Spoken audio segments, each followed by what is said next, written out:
Good afternoon. Happy Friday. I'm Matt Farrar. This is Joe Clements. We're coming to you live from Strategic Digital Services here in Tallahassee. We've got our weekly show ahead for you. As usual, we'll be taking your questions for the next 30, 45 minutes. If you've got questions about marketing, digital media, the internet, technology, just drop them right below in the comments. Our team here will feed them to us. I know we've already got one or two that came in advance. But without further ado, we're going to go right into the most interesting marketing and tech news of the week. Joe, you want to get us started? I want to follow up on what you just said about the questions, Yeah. Matthew. A lot of calls we get are friends and family saying, hey, my brother, uncle, dog, cat, aunt have a business selling cookies, bicycles, cleaning services. My dog has an Instagram account. My dog has an Instagram account. How can we promote it? How can we market it? And we're both happy to take those calls, but we generally feel this would be a much better platform to take those questions. That way, everybody can benefit from the consulting advice there. And I'll piggyback onto that. If you have a business, if you have a project, a nonprofit, something you're passionate about that you just can't quite figure out the marketing plan for or need a little bit of help using technology maybe to promote it, we would love to have you come be on the show one day. We do a little segment occasionally called If I Were You. That's what we call it, right? If I Were You? Yeah, If I Were You. Yeah, If I Were You. Workshopping that. We're get it more Working defined title, yeah. once we launch it into its own thing. Working title. Where we basically give you advice on if we were working on your project, if you hired us, if we were you, what we would do to help promote your product, your business, your passion project. So if you've got something you want to talk about, come be on the show with us one day. But this time, without further ado, we're going to jump right into tech and marketing news for you, Joe. All right. Probably the most important thing ever to happen in Matt Farrar's world every year is not Christmas. It's not even his anniversary. Not even his own birthday. It's my anniversary. It's Amazon Prime Day. And Amazon announced this year that Amazon Prime Day is going to be 36 hours, not a day. It's really Amazon it's like the days trio. trio. It's like a day and a half. From the 16th to the 18th of July, so coming up just next week. Prime Day has become a big thing for online sellers of products specifically, but also services. One of the things I think is interesting about Prime, one, the opportunity for Amazon to continue to push its hardware product into the ecosystem. There are about 30 million homes right now with some sort of smart device in them, smart speaker, of which Amazon has like 80% of those devices. That number is probably going to go up. Every time a Prime Day happens, I can just see like Amazon's product density in any neighborhood getting heavier and heavier because they run discounts on their Echo devices. Heavy discounts. So you can get your Echo on day one of Prime Day and then order your Prime Day discounts on day two through your new Echo. Amazon also offers Prime Day discounts that are only available through the Echo, so don't forget to ask your Alexa what Prime Day deals are available. I've got some more tips in here, but Matt, thoughts on the first part? Overview, your expertise on Amazon is beyond what most people can comprehend. So what do you see with this? So, Prime Day's become a big deal for Amazon. They focus really heavily, like you said, on their products because their products attached to their services. The Echo Dot 2 came out this week. It's a little bit smaller than the previous generation Echo Dot. It's got a little bit better microphone, a little bit better speaker in it. The price is still the same. If you buy a couple of them, you can get a nice discount. They're going to continue pushing that product because it's the entry-level product into the Echo, into the Alexa ecosystem, right? Not everyone's necessarily ready to drop $150 or $200 on the big tower Echo, but it's pretty easy to convince somebody to drop $35, $40 on on an Echo Dot. You can get into the Echo Show during Prime Days for $130. Yeah, it's $100 off. I got an Echo Show a couple weeks ago. The big feature that attracted it to me, if you're a big shopper, you'll want one because it's going to be able to basically use artificial It's going to be able to use AR to show you what you would look like with a particular outfit on. So if you shop a lot on Amazon, you'll want an Echo Show. I'm using it because it will connect to my home security camera system at home, and instead of having to get out a phone or a tablet, I can literally tell Alexa to show me also my a deal. security cameras. Amazon Echo Show plus Cloud Cam for $300, down from $350. But Prime Day is important if you like gadgets and gear, like I do. My gear purchases eventually become our business's critical business functions 6 to 8 months out from when I originally purchased them. So my Prime Day shopping is critical for the function of our agency here. It's undeniable. Yep. Here's another interesting thing about Prime Day is it pushes so much volume of product and interest onto Amazon that companies are starting to launch new products and subscription deals during Prime Days. So if you are developing a product, if you have a service, and you're selling it on Amazon, you might want to start thinking about how you could launch it during Prime Days next year to take advantage of the trend when consumers are paying attention and they're locked into what's going on Amazon. Mm-hmm. I'm a big Audible reader. I just realized they're selling 3 months of Audible for $5, which is an absolute fire deal because it's usually $45. So that's like $3 for $5. Anyway, Amazon Prime Day. Matt, advice for marketers who have an existing product that they are going to be pushing on Prime Day.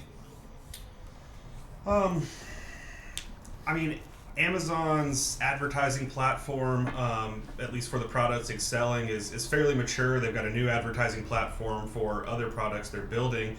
But I think the most important thing if you're selling a product on Prime Day is get in early. It's got to be a good discount, right? Amazon has the ability to sharply discount its products. So just offering 5 or 10% off is not going to cut it for you if you're trying to sell a product on Prime Day. If you don't have the arrangements made for a Prime Day sale at this point, you're trying to sell something, you're probably already behind the ball. But it's promotion, right? You want to piggyback these things that Amazon's doing. There's some big brands now that essentially exist only to sell on Amazon. You're not going to find them at Best Buy. You're not going to find them in other stores. The primary place they sell is on Amazon. And some of them maybe sell at their own website too, and it amounts to 1% of their sales. Anchor is a brand I can think of that makes a huge amount of money selling products exclusively on Amazon. It's some of the highest rated cords for your phone, charging cables, charging bricks, anywhere online. Which actually reminds me of a conversation I heard on Gary Vaynerchuk's podcast this morning. He was interviewing the former CEO of Home Depot, and one of the topics of discussion was distribution for new products, and specifically products with a hot brand associated with them, and Home Depot and other retailers competing with Amazon over who would be the distribution channel for that product. So obviously an edge for a retailer is if you can get something in store that isn't available on Amazon, you have an edge. Vice versa for Amazon as well. One of the things I would throw in there, let's say we have Joe's Frisbees as a company. If I was selling Joe's Frisbees... Trademark. Go ahead and get that for us. If I was selling those Frisbees on Amazon, I would actually be pushing real hard my existing custom audience, my existing customer list on Facebook a day or two in advance, letting them know that we have a Prime deal going on. And I think you can actually convert additional sales to current customers without having the steep discounts. I think if you're giving 10 or 20 or 30% discounts to people who are already existing customers and invest in the product, they'll go buy from you on Amazon. I think the other thing is there's a priming effect here, right? It's no different from Walmart on Black Friday. They have 10 of the TVs that are $4, and then they run out real fast, and then you got to buy a normal price TV. Similar to what Amazon does here, they have their doorbusters, but once people are on in the shopping mood, they're adding things to their cart. So you may be able to pick up some customers at near full price if you're running the right deal over the right customer. The smartest brands on Amazon too are using all of the features that are in the Amazon Sellers Toolkit to make that 2 or 3x what they would have originally done. Right, they're offering deals where if you buy 3 out of a choice of 15 products at the same time, you get a 5% discount on all of them. Right, so smart sellers will be pairing those kinds of deals to make sure that they're maximizing the add-ons and the plus ones from people that are coming in.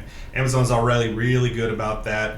They've got the list of customers that purchase this also added. it, and you can put the package all neatly in your cart, all together.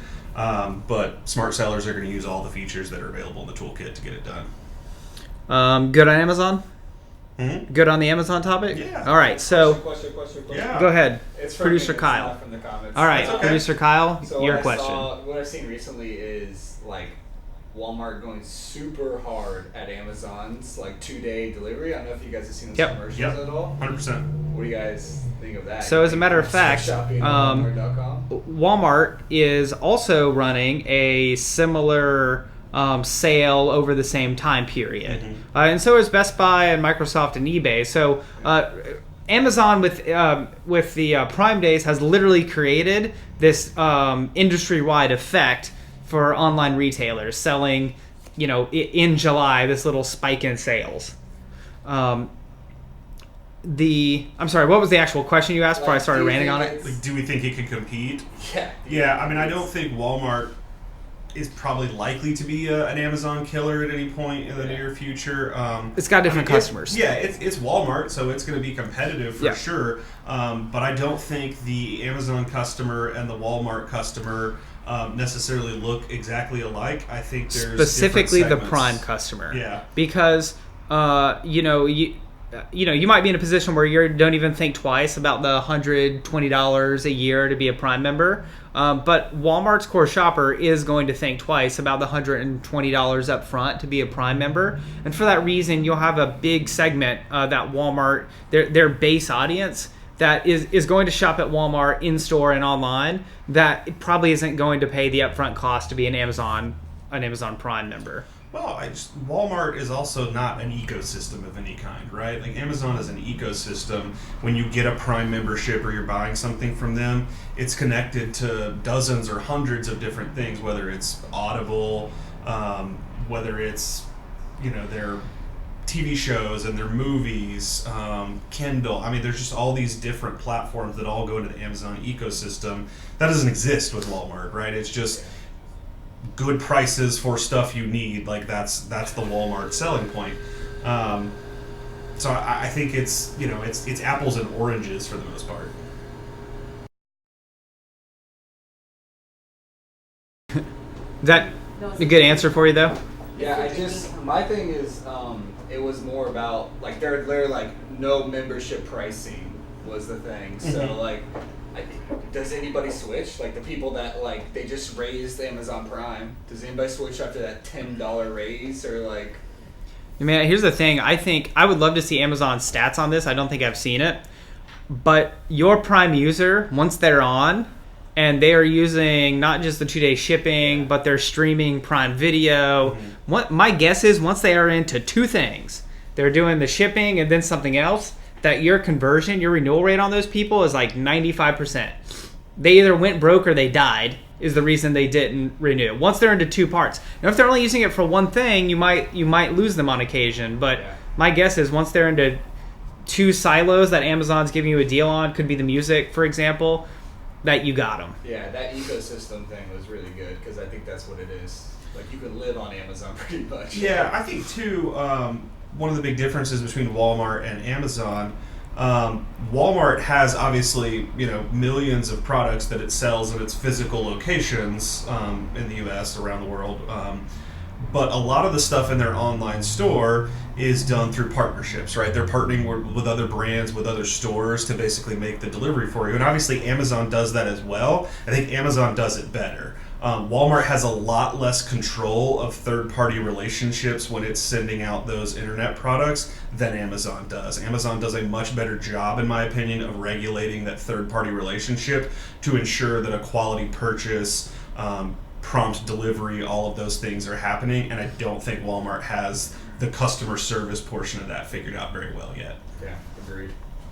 Ashley Grant says hello. She put a bunch of Hi, Ashley. waves. You want to go into a next topic? You want to take a question? What you want to do? Let's hit through our Facebook stuff. We got some for it. pretty decent Facebook news this week, so let's go after that. And this actually is Facebook tangential, but I think is a result of a lot of the Facebook activity of the last 3 months. Agreed. One of the largest marketing advertising firms in the country, IPG, Basically, a marketing holding company. A holding company reached a deal with Axiom this week to buy its marketing wing for $2.3 billion. Now, the reason this is important is, let's reverse. What is Axiom? Axiom is a company that sells consumer data. They have data on 68% of the world's population, like 85% of people that live in the United States. When you think of consumer data, this is probably what you're actually thinking of if you can't put a name to it. This is where you can get lists of people that subscribe to business magazines, just moved into their home in the last 3 years and have a kid over, 5 years old, but, not yet 10. You can start to get that detailed and granular, the types of car they own, things like that. Now, Axiom was doing very strong business with a Facebook partnership where Facebook had integrated Axiom's third-party data into Facebook. So if you're a Facebook ads buyer, what that looked like to you is that would be when you could target household income or education ranges or type of car or in the market for a car, in the market from a house. All that deep consumer data that Facebook was providing on platform was actually coming out of Axiom. And in fact, Axiom was the first partner for Facebook's third-party data that allowed you to upload custom audiences. Custom audiences are where you can take a list of customers, a list of targets of people, and upload it to Facebook and only serve advertising to those specific people. In the very beginning, back in 2014 is when it launched. Yeah. 2014. You had to do it through this third-party platform in Axiom. You couldn't even do it directly in Facebook. Now Facebook controls that process entirely. You upload your list directly through the Facebook ads platform, but Axiom was kind of the first in the door with that third-party matching. Yep. For Facebook. Yes. But what happens after the congressional hearings in February, March this year? Yeah. One of those months. March, yeah. First quarter 2018. Is Facebook announces changes to the platform. One of those changes is no longer accepting third-party data like that on the platform, or no longer using it. So basically, Facebook cuts off its deal with Axiom to supply that data, which I don't know what percentage of campaigns it was being used in. I imagine it was high. Mm-hmm. It 20, 30% of Facebook campaigns, I would bet, were using that sort of data in one way or another. So Facebook cuts that off. I think that was probably a big profit and growth line for Axiom. But here's the interesting thing. All the marketers who are using that data can still use that data. They just now have to first buy it from Axiom and then upload it as a custom audience to Facebook.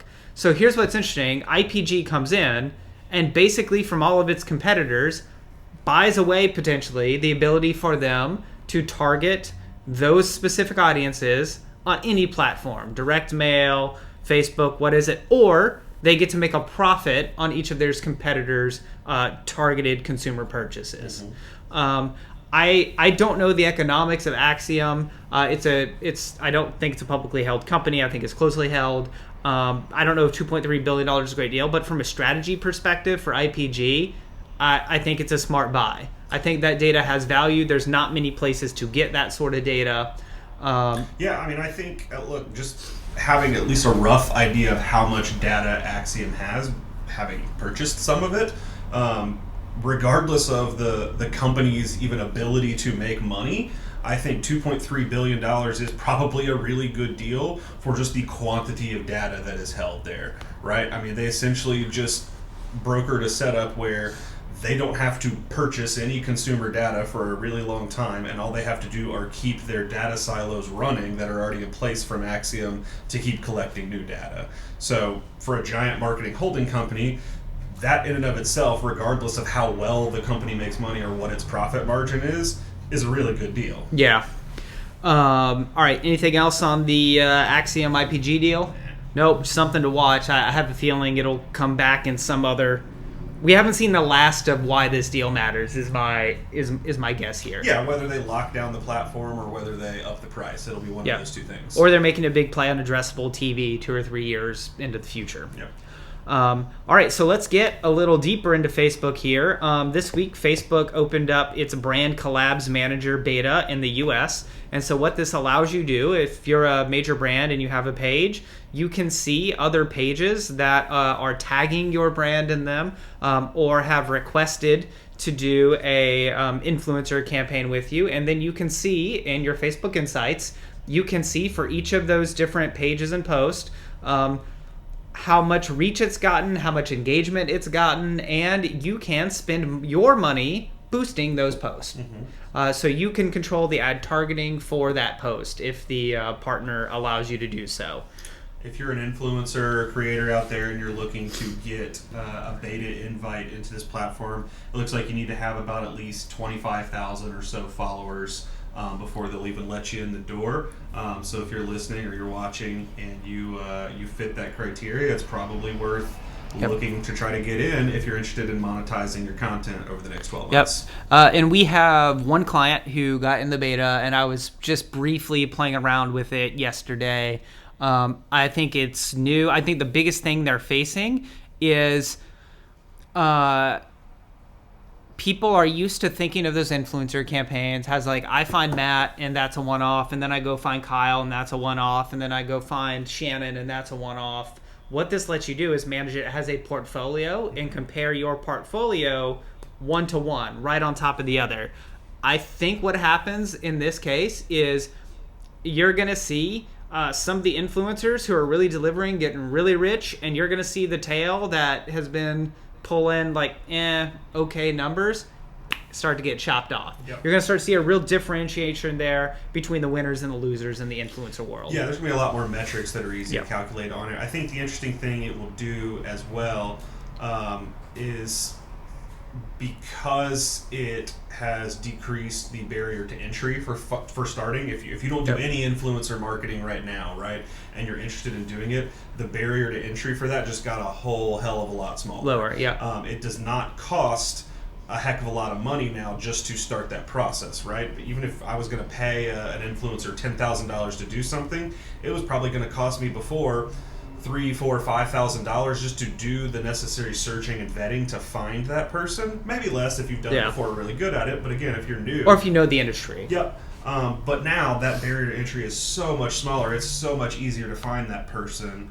and you know, Facebook is certainly not going to be the last platform that launches, you know, this kind of hub. I mean, it'll come to Instagram soon, but I think you'll see, you know, YouTube probably try to rip off some of these tactics a little more into its platform now that it's facing serious competition from Instagram with IGTV, and you know, whether or not Facebook can actually compete in the creators game, we'll see over the next probably 6 to 12 months.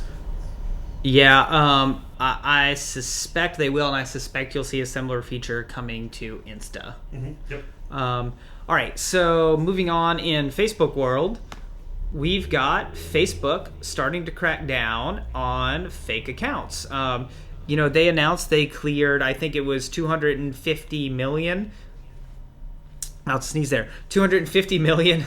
583 million fake accounts in the first quarter of 2018. How are they determining what are fake accounts? Well, one way, with the creepiest way possible, with their unbotify is what they call it. And by the way, if you're deep in advertising world, one of the things you know is some portion of your ads are not being seen by real people. They're not being clicked on by real people. They're being clicked on by bots. And there's a lot of reasons. There's a lot of reasons to create bots and have them going on in the bot world. But it's bad for marketers. It's one of the hits on the industry is, you know, X%, 10, 20, 50. The numbers, by the way, are all over the board that I've seen in terms of what are you serving that's a bot account. It's bad for marketers, but who it's really bad for is brands, for the clients, because they're paying 20 or 30% extra to target things that aren't real. To target imaginary people. So, I actually think, although creepy, it's ingenious. One of the ways Facebook is determining... There's a lot of crossover with these two things. whether an account is a bot or not, and there's a whole algorithm, but one of the things they use is the mouse pattern on the screen, on a desktop. And so the way a human uses a mouse kind of wanders around like this, but it turns out the way a computer uses a mouse is direct right angles to every point it wants to go to. And so Facebook's able to generate an optical representation of this, and that is one of the factors they use to determine if something is in fact a bot account. A human looks a little bit like a 2-year-old's drawing. Scrawled all over everything. A bot looks much like an architectural drawing. One day we'll get advanced on this podcast, Facebook Live, where we can show things on screen. Yeah. But that day has not yet come. So that is Facebook working on its debotting policy. By the way, all the other platforms, Twitter and Google combined, are also fighting the debotting battle currently. Yeah, Twitter's doing a bang-up job keeping junk off the platform. Yeah, that's the question. Yeah. So it's from Shannon, who's totally not sitting next to me. How do you think the Twitter follower purge will affect clients? Similar to Facebook or different? When you say purge, I think horror movie. Here's the problem, I think, with Twitter bots. Some of them are legit useful. Some Twitter bots, there's a Twitter bot that when there's an earthquake, it tweets out that there's an earthquake, here's the magnitude, here's the location. Or they tweet out, like, here's the current score on this game relative to a ticker. So I think with Twitter, the type of bot they're purging actually matters. And the way people use Twitter, it is like a news ticker on the bottom of the screen. And so you want to purge the bots that are just fluff and not producing value, but you want to keep the bots that are producing automated relevant information. I don't know enough about the way Twitter's going about their purge to judge whether they're doing one or the other efficiently, but you got to be careful about that. The other thing that always kind of scares me about the bot label, and I've seen this on Twitter a lot, is whenever people see something they don't like, even if they know it's from a real person, they'll just be like, shut up, you're a bot. Like, calling someone a bot is a way of dismissing their opinion now. And so there's some, strange sci-fi things with labeling something a bot and deleting the account, right? We've also started using the term troll as someone you disagree with, or someone that has a contrarian opinion. Yeah. And it's not really the case. Yeah, you're a troll. You're making me mad. Yeah, you're trolling me. No. So going back to the question on Twitter, Twitter probably has the biggest problem of any platform. It's also got the biggest challenge in removing the proper ones. I think what you've also seen, though, is the number of Twitter followers you have being an interesting vanity metric has also sharply declined, right? It's not super impressive anymore to tell someone how many Twitter followers you have, mainly because Twitter is a platform in distress right now. Their stock price is in the garbage can. They're having difficulty keeping advertisers on the platform because they've got bad ad tech. They're having difficulty controlling hate speech and bot accounts and everything else. Like, they have a lot of issues to deal with. So how many Twitter followers you have, because it's so widely known how many of them are bot or spam accounts, it's not as impressive of a vanity metric anymore. So I think, where it might have been useful 4 years ago to go pay a click farm, on the other side of the world to just give you a bunch of fake followers so your numbers look good, that's not as valuable a thing anymore. So I think that, you're going to see the purge happen with that, and some of it's probably not going to come back because it's not as impressive as a status symbol anymore. Do you think the Twitter purge is how the real purge starts? I think they're related. I don't think we can rule out the relationship there. Is probably close. That's what I thought.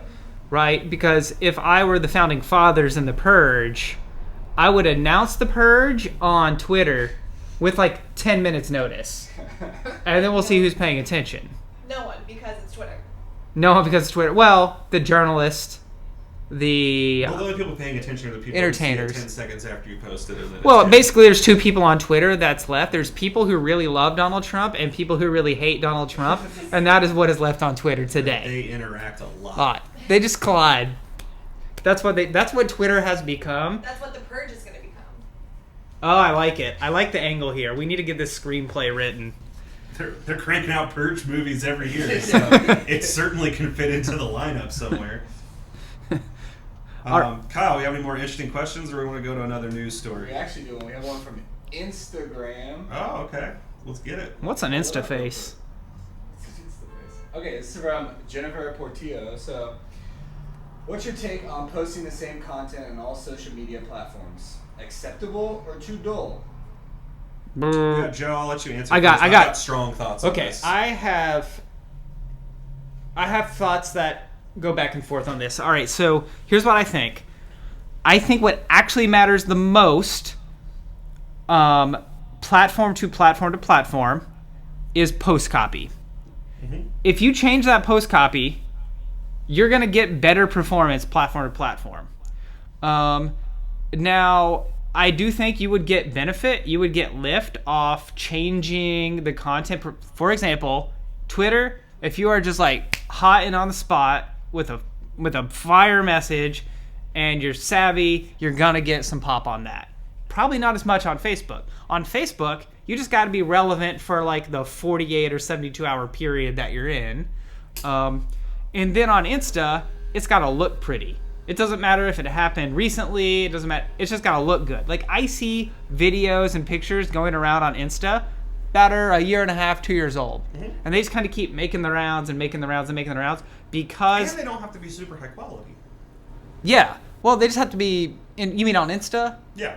Yeah, I mean, they just got to be interesting. It's got to show something funny. I mean, or... like the actual quality of the like video, right? Yeah. I don't mean like whether it's interesting or not. Yeah, I mean, yeah. like it doesn't even have to be a really well Yep. put together video to capture attention. Yep, Honestly. and I think of it in our, when we explain this to people, we always say Facebook is like network TV.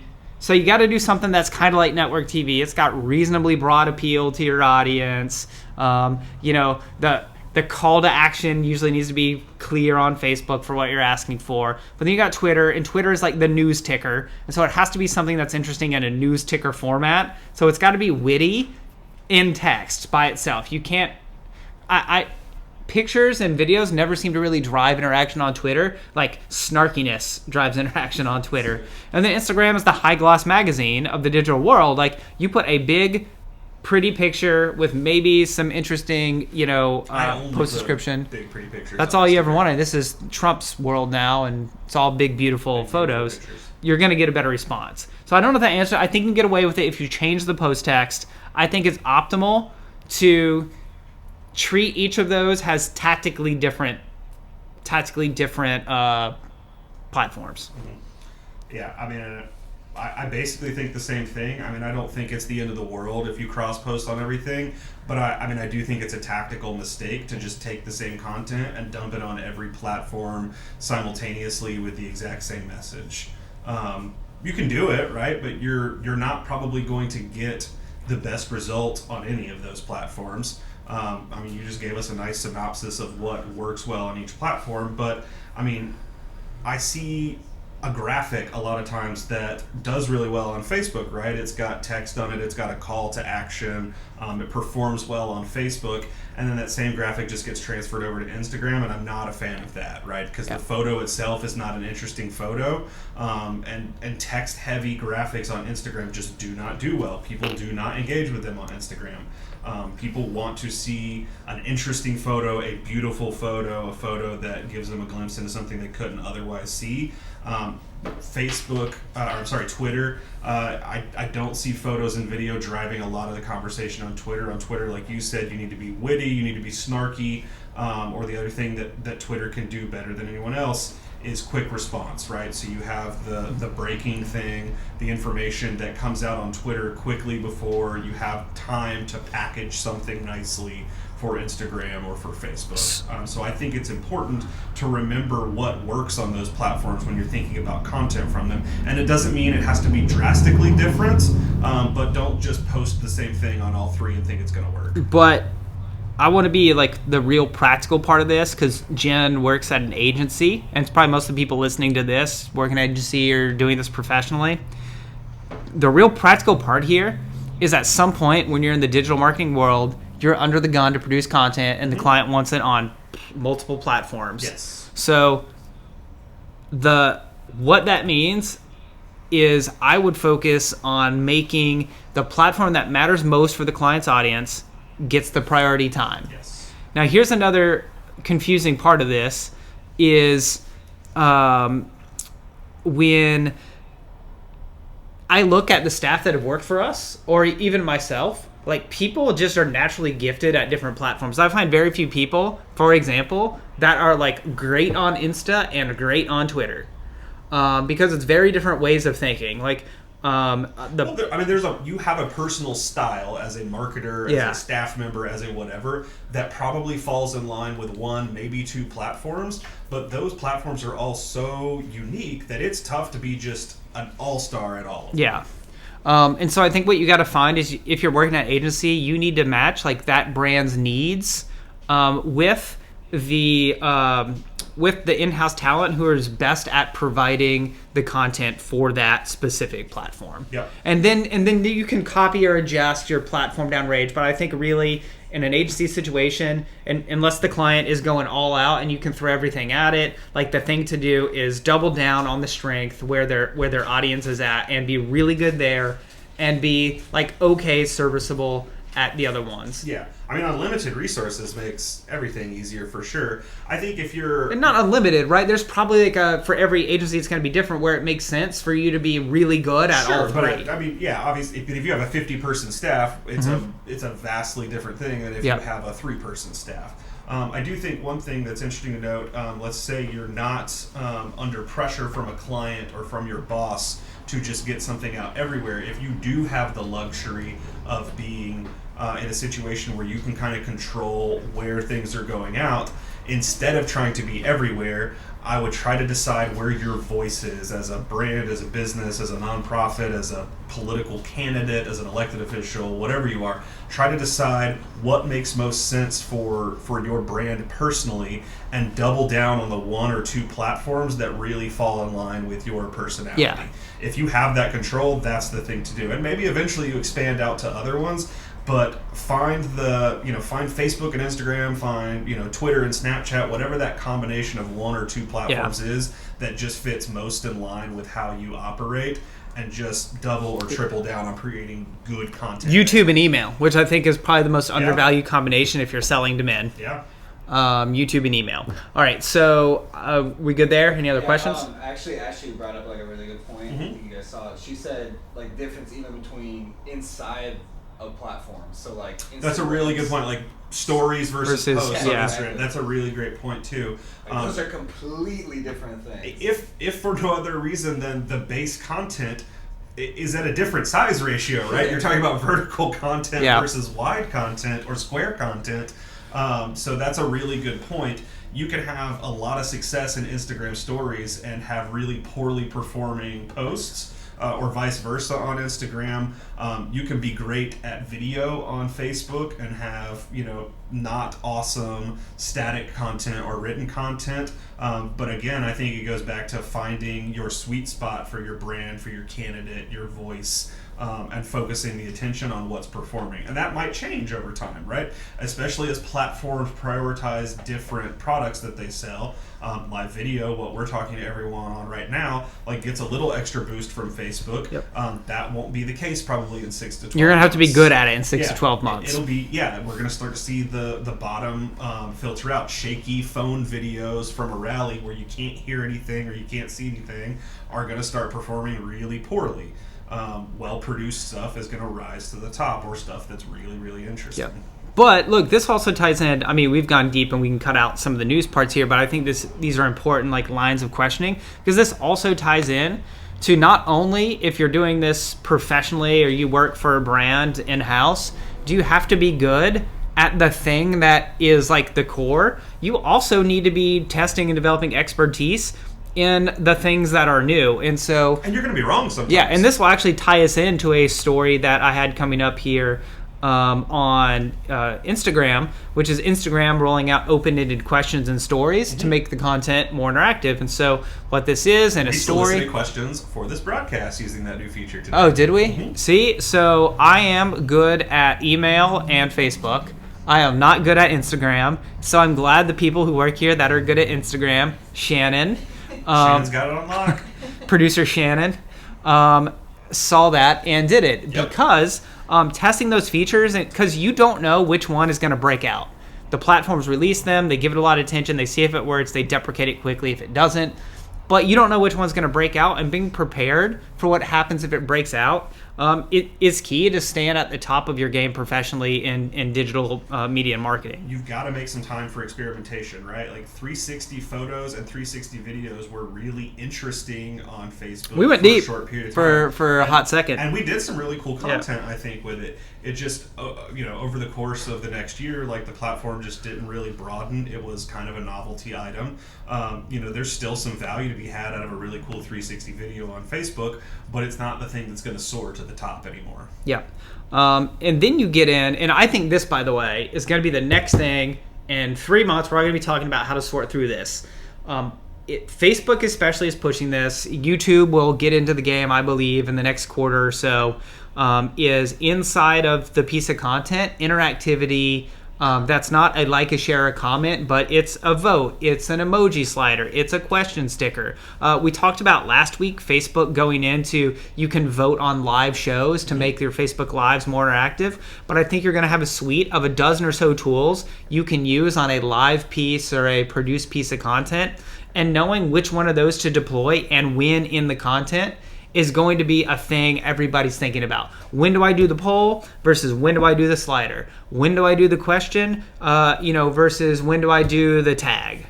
And Instagram Stories is the testing ground where all of that is happening right now, right? Facebook Live, it just hasn't rolled out even in beta yet, but but I mean, where it's happening right now, like broadly, across the spectrum, is in Instagram Stories. Content creators, whether for a big brand or individuals, have a lot of tools in the fleet on Instagram Stories right now, and the barrier to entry there is super low, right? You don't have to have a lot of design experience. You don't have to be super talented because they have text tools and colors, poll questions, open answer questions now, voting, true false voting. I mean, so there's, again, you don't have to know a lot about digital marketing in order to kind of one up your stories game, and you're going to see those features with Facebook Live and with other products just kind of spread out into the ecosystem. Yeah, look, I think, again, this goes back to the premise that's an exciting time for live content, interactive live content. And look, I think you're going to see the content demands for all of these platforms continue to increase. We're going to move from a point quickly where we go from saying you should do 2 or 3 Facebook posts a day to a point where we say you should do 5 or 6 or 8 or 10 Facebook posts a day. Same with, Instagram, maybe stories kind of relieves some of the pressure because it gets put in a story or, Facebook story. But I think the content demands for these platforms overall is going to increase as more people are spending more time on platform and have a more diverse array of content types that they can engage with. I think the interesting thing, too, that you've seen over the past 18 months is the entry-level ability to make good-looking content has drastically shifted, right? I mean, 2 years ago, it was really easy to tell, like, who was an amateur at designing content on one of these platforms and who was a professional. Now, because of all these tools that have come to play, whether in the platforms themselves or externally, you can make pretty good-looking content even if you aren't any kind of trained designer. Now, what that's done is the people that are trained designers and video producers have been able to also 2 and 3x like their skill level, and you're seeing really, really interesting content coming from people that have skills. But I think the stuff that's worked for the past couple of years on Facebook is going to start to diminish because a lot more people can do it than could a couple years ago. And look, I think you said the professionals have 2 and 3x, but the amateurs have 10 or 15x. I think that's fair. And so I think the overall gap has actually closed there. Yep. All right, so do we have anything else to say on that topic? No, I'm good. All right, so we're at about an hour, so we'll shut down. One thing, last piece of Facebook news, Facebook announced this week it's shutting down Hello Moves and the anonymous team at TBH due to low usage. Again, this goes back to Facebook's strategy of buy or steal any idea that's working and then see if they can make it work for themselves, and if not, they'll just shutter it. Look, I think this goes back to, this kind of reinforces every week we've done this. We've had a Facebook story. Facebook copies Musical.ly. Facebook copies Twitch. Facebook copies everything. Like, this is the other side of that. Like, Facebook doesn't always win in that battle, or Facebook jumps on a trend that turns out not to be a trend. But the fact that they're willing to do that is Yeah. why they're successful while going after all of these different types of markets, because you have to be willing, to shut something down if it's not working for you. Yep. Clearly Facebook is willing to put the nail in the coffin on stuff that is not performing. Yep. All right. Any last words? Nope. Thanks for joining us today. As always, if you have questions, you can drop them in the comments, even if you're seeing this after it aired live. We'll do our best to jump in the comments and answer them for you. Or you can save them for next week. You can always DM us here on Facebook, send it to us on Instagram. We'll be happy to take a stab at those questions for you. Thank you for joining us on this Friday afternoon, and we look forward to seeing you next week. Thanks.